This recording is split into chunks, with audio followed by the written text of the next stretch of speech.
Hello, I'm Randy here working on the John Deere 2510 here again today. Hopefully going to start tidying up this wiring here. Again, last episode pretty much redid the entire wiring on the tractor here with the exception of a couple pieces up here, which we'll see. Maybe I'll get to that here this video as well. I might just so we can say everything is done, redo those pieces. But yeah, pretty much everything here redone. Got the rear lights, rear wiring harness done. That is complete. I'm pretty happy with how that turned out. I think that looks pretty good there. I also incorporated the rear neutral safety sensor into that whole wiring harness there as well. That previously was separate. So that's now part of that. Got the rear fenders back on, of course, there. And the one thing I realized I forgot to show here last video, I also have the new 3-point quick hitch I got put on. Unfortunately, I ran into a little issue with the fact that the 3-point arms do not go narrow enough to quite properly connect to the quick hitch. In fact, if you look at this here, if I move this back and forth, well, I guess there's a little bit of room, but that's all the movement we have right there. There's maybe, I don't know, well, there's maybe might be an inch, maybe not quite half inch, something like that. There is not much movement here, and in fact, if you raise it up, there's even less. It probably goes down to like 0 to 1/4 inch of movement, just because the 3-point arms are so close together with the sway.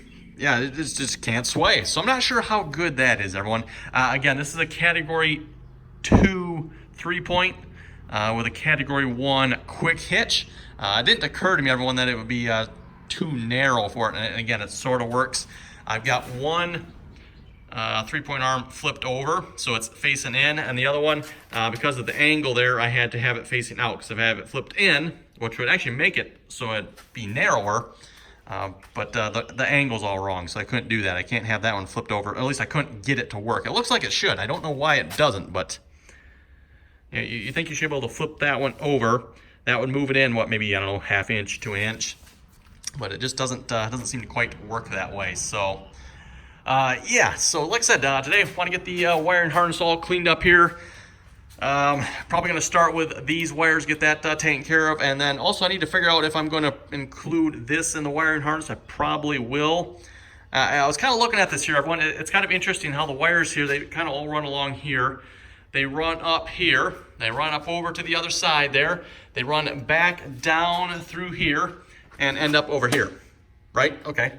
How come we don't just run the wires straight through here? See where that black one's going? Right, straight there, boom. I don't know. It seems like I'm thinking about changing that again. Even though I just redid this all, everyone, I'm thinking it's like, why up, over, down, then there? Why not just straight through? I mean, that's what some of the other wires do. Also, everyone, got some, I don't know what you call this stuff, like foam pads here. It's supposed to be high heat flame resistant here, and I was thinking about sticking them underneath the operator's platform here, also possibly under the hood here as well. I'm thinking this will help deaden some of the sound from the tractor. Let me know what you folks think. Think that'll work? I'm thinking, you know, of course I'll fill this in. I got more of these. I bought a dozen of them, so I got like a dozen pack of them, so I cut them up and make it so they'll fit, something like that. So yeah, let me know what you think on that. I'm thinking that might help there. Again, that'd be under the operator's platform. Take away probably the air gap there, so I don't know if that heat would be a problem.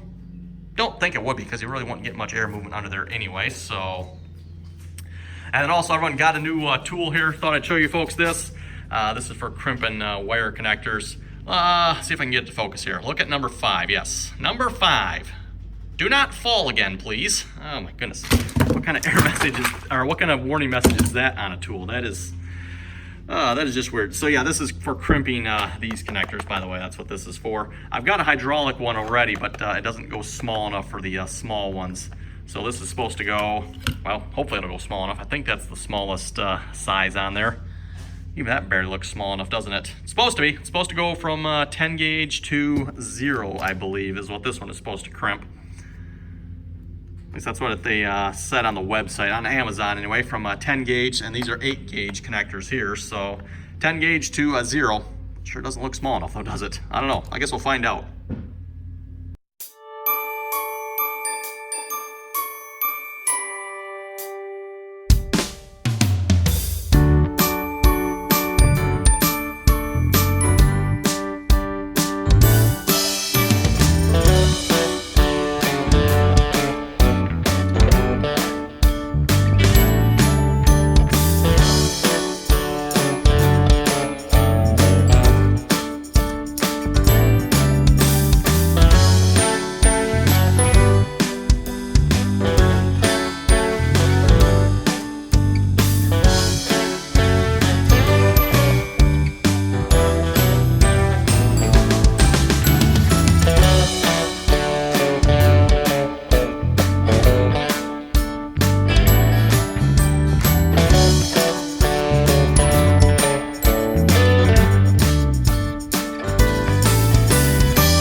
everyone, there we go. Got the wiring harness more or less done up and all covered up and looking pretty, I guess. At least as pretty as wiring harnesses look here.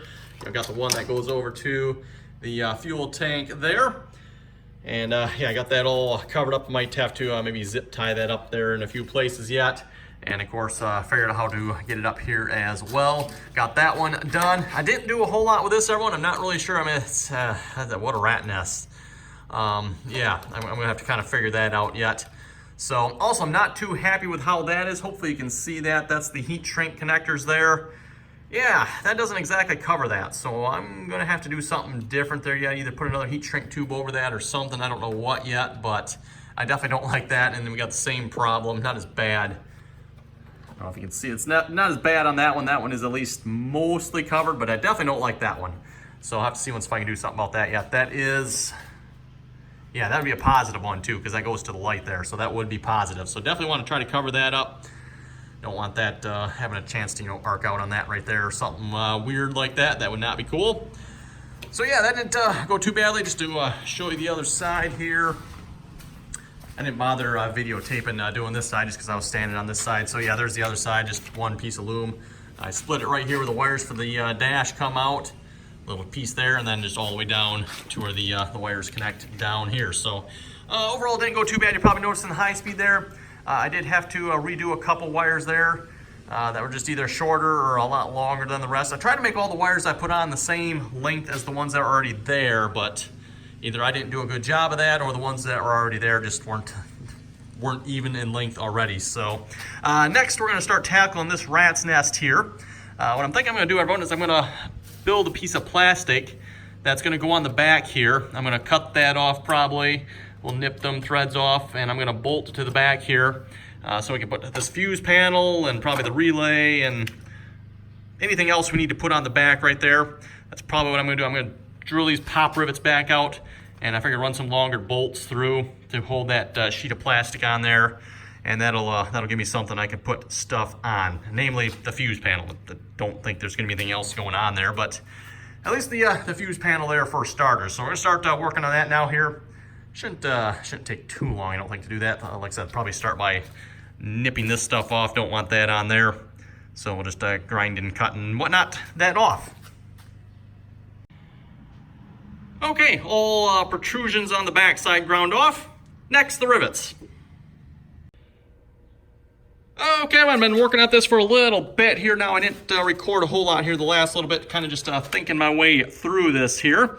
So what I ended up doing, put this piece of plastic on here on the back of the panel that goes on right here.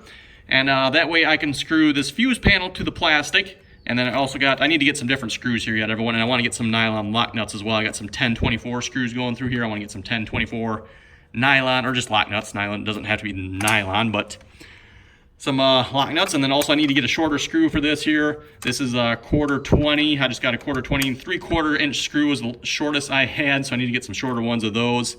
So that holds that relay on there. Like so you can see the screw is way too long. This is a 1/4 inch polycarbonate plastic. It's clear.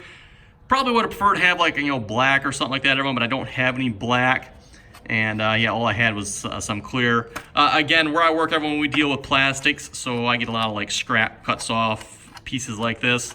And we do have black. I just would have had to have gotten some, and we would have had to have some scrap of it, which I don't know that we have any right at the moment. So it's like, you know what, clear, it doesn't matter. It goes behind here. No one's ever going to really see it, so that should be fine. Plus, hey, I don't know, I think it looks actually kind of good on there.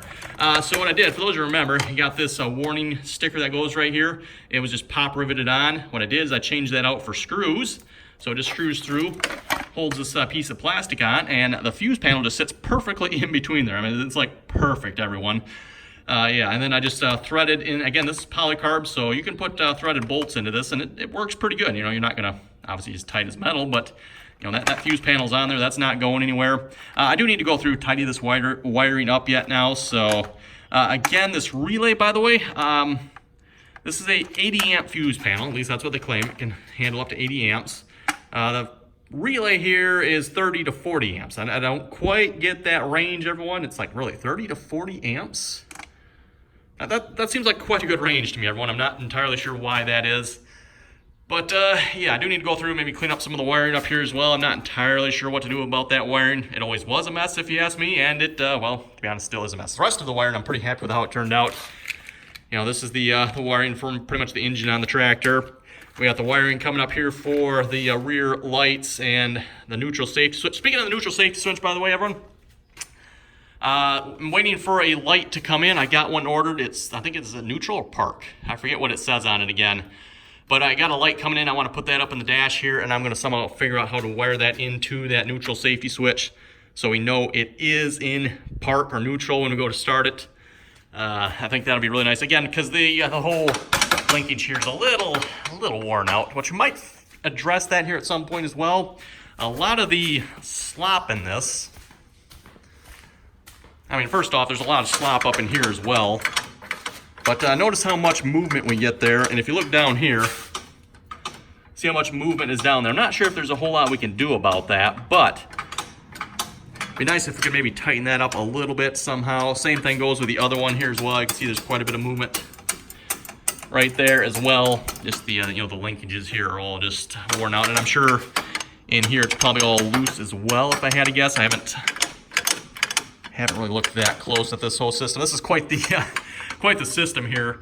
Yeah, for those of you who have ever seen the synchro ranged shifter on one of these tractors, yeah, they're interesting, I guess. That's about all I got to say about them. So anyway, everyone, making progress here. Yeah, let me know what you folks think too of this. Do you think this would be a good idea underneath the operator's platform here? And then I was even thinking, you know, putting it up under the hood here as well. So up underneath the hood, I might even, again, this is supposed to be high heat. I'd find that hard to believe, everyone. I really do, but I don't know.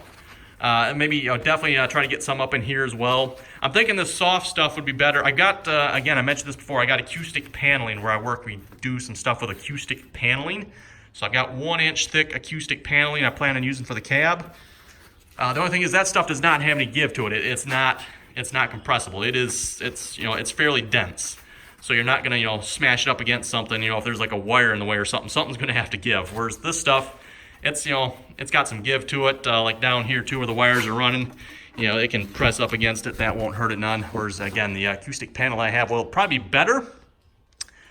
Probably, yeah, like I said, I'd have to be careful with the wire. I might have to cut like wiring chases in it or something. So just to make it simple, I thought this stuff would be easier. So yeah, let me know what you folks think on that. You think that'll work?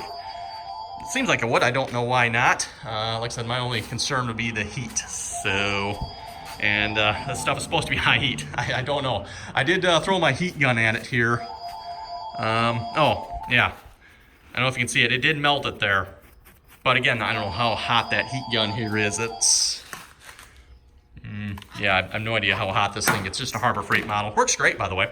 No complaints with it. Use it quite a bit when doing wiring work. So, but yeah, that's what we're making progress here, everyone. I'm liking how it's turning out here so far, and I think we're going to wrap this video up here. Wiring at this point is more or less complete, I think, everyone. Again, I'm going to have to maybe tidy that rat's nest up. I might take care of that off. Oh, speaking of rat's nest there. Yeah, I was going somewhere with that relay. I forgot I was going to mention that. Where did I put it here? Oh, this. I got something a little more industrial we can maybe replace that relay with here. I mean, this one would handle probably the 80, well, it's better handle the 80 amps because that's a starter relay or starter solenoid, whatever you want to call them. Solenoid relay, I think they're pretty much the same type of things. So, yeah, that's what that is. Might use that instead. We'll see once here. Like I said, that's a starter solenoid, which, again, solenoid relay, as far as I know, everyone, they're pretty much the same thing. Just that is obviously designed to handle a lot more amperage, which at this point, again, everyone, we don't need. But once we get the cab on there, maybe some AC and some heat and, you know, the blowers with that and some lights and radio. And I don't know if the 30 to 40 amps, you think that'll be enough? I guess in theory it should be. Again, everyone, it depends on what we all run at the same time. So I'm just a little skeptical of the 30 to 40 amp rating on that. And I don't know if you can see that from here. I guess it doesn't say on it, does it? Oh, well. Anyway, everyone, we're going to wrap it up here. Thanks for watching. Comments or questions, be sure to leave them below. And as always, thanks for watching, and until next time.